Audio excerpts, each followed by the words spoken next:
Hey guys, welcome back to my channel. And today's video is when they're firefighters and you're unlucky. Please don't forget to subscribe, like, and share, and let's get going. The smell of burning bread was your first clue that something had gone horribly wrong. You'd only left the kitchen for 2 minutes. 2 minutes to grab your phone from the bedroom, and somehow your toaster had decided today was the day it would betray you.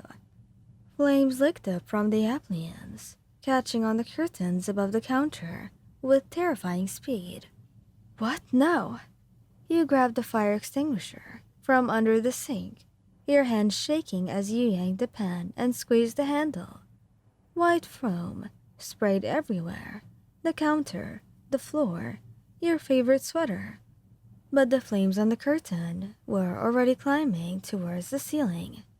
You did the only sensible thing and called 911. 10 minutes later, your kitchen was full of firefighters, and you were standing on your front lawn in your foam-covered sweater, feeling like the world's biggest idiot. "Ma'am, you did the right thing calling us," said a firefighter with a bright, sharp-toothed smile and red hair pulled back from his face. His turnout gear had Kirishima printed across the back. "These things can get out of hand fast. Are you okay?" "I'm fine, just mortified," you admitted, watching another firefighter aggressively spray down your kitchen through the window. "I literally just wanted toast." "Hey, don't sweat it. Kitchen fires are super common," Kirishima said reassuringly. "You'd be surprised how many calls we get for stuff like this." The other firefighter stormed out of your house, his scowl visible even through the suit on his face. "Fire's out. Kitchen's going to need some work, and you might need new curtains." His red eyes fixed on you with an intensity that made you want to shrink. "And maybe learn not to leave shit unattended while it's heating up." "Hey, Bakugo, come on, man. Be nice," Kirishima said with a laugh, clapping his partner on the shoulder. "They were scared, okay?" "Yeah, well, scared is better than dead, I guess," Bakugo grumbled, but he softened slightly. "You got somewhere to stay while this gets aired out?" You nodded. "My friend lives nearby." "Good. Don't use that toaster again. Actually, just throw it out." As they packed up their equipment, you couldn't help but notice how well they worked together. Bakugo's efficiency and Kirishima's thoroughness. And okay, well, maybe you also noticed that they were both incredibly good-looking, even covered in soot and sweat.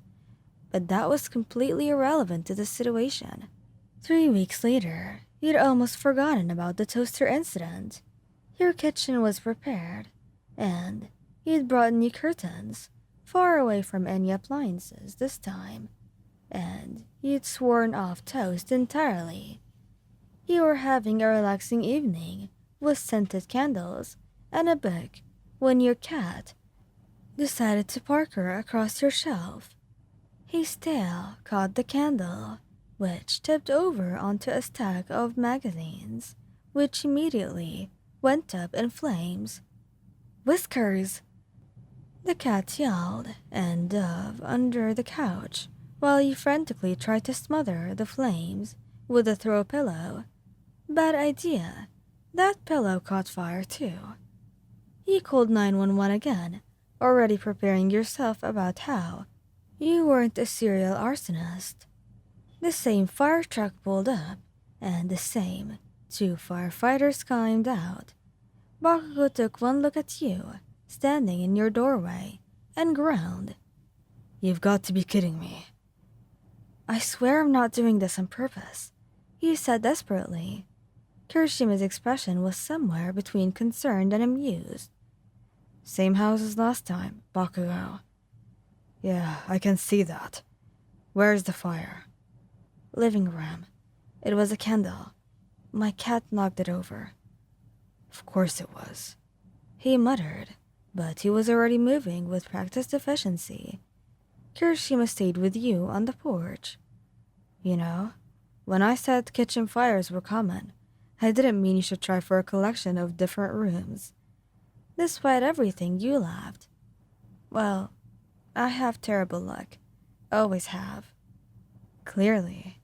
His grin was warm, though, not judgmental. Is your cat okay? Hiding under the couch, probably plotting his next assassination attempt. This time, the fire was smaller and contained quickly. Bakugo emerged with your slightly singed throw pillow, holding it away from his body like it might explode. No more candles, he said flatly. I mean it. No candles, no toasters, no nothing. Just live in darkness and eat cereal. That seems extreme, you protested. You know what's extreme? Getting called to the same address twice in 3 weeks. But there was something almost like concern in his eyes as he looked you over. You're not hurt. No, I'm fine. Just embarrassed again. Kirishima patted your shoulder. Hey, at least you're getting good at calling us quickly. That's important.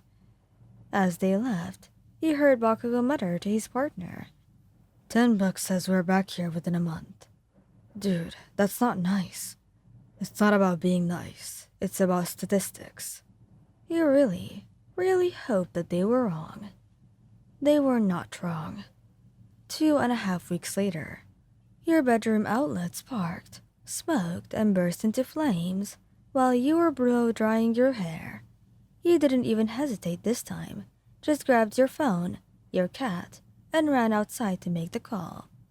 When the fire truck pulled up, you were sitting on your front steps with Mr. Whiskers in a carrier, looking thoroughly defeated.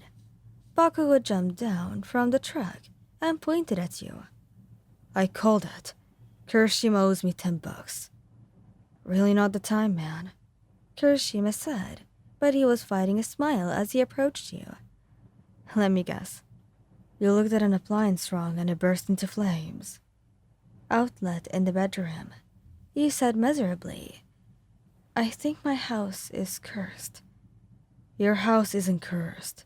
It's just old, Bakugo said, his tone slightly gentler than before, as he knelt down to look at Mr. Whiskers. Hey, furball. Staying out of trouble this time. Mr. Whiskers hissed at him. Yeah, that's what I thought. While they dealt with the electrical fire, you sat on the steps and contemplated your life choices. Maybe you should just move into a concrete bunker with no appliances or electricity. Kirishima emerged first, pulling off his helmet. Good news is the fire's out, and it didn't spread much. Bad news is you need a new electrician, ASAP. Like, don't use that room until someone checks the whole system. That's great. Bakugo came out next. You really do have shit luck, don't you? The worst. You agreed.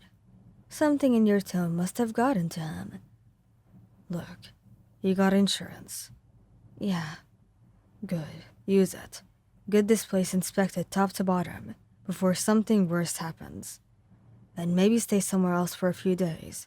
I'm serious about the electrical check. He's right. Kirishima chimed in. Old wiring is a huge problem. But hey, on the bright side, you're getting really good at emergency responses. Yeah, at this rate, I should just join the fire department. Please don't. We've got enough problems. There was something almost like a smile tugging at his lips. A week later, you were at a coffee shop near your friend's apartment, where you've been staying, trying to pretend your life wasn't a disaster.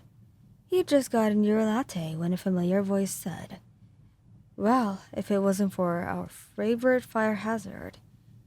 You turned to find Kirishima and Bakugo in civilian clothes, joggers and t-shirts, clearly post-workout based on the gym bags they carried. Oh, guys, you're off duty, right? I didn't accidentally set the coffee shop on fire.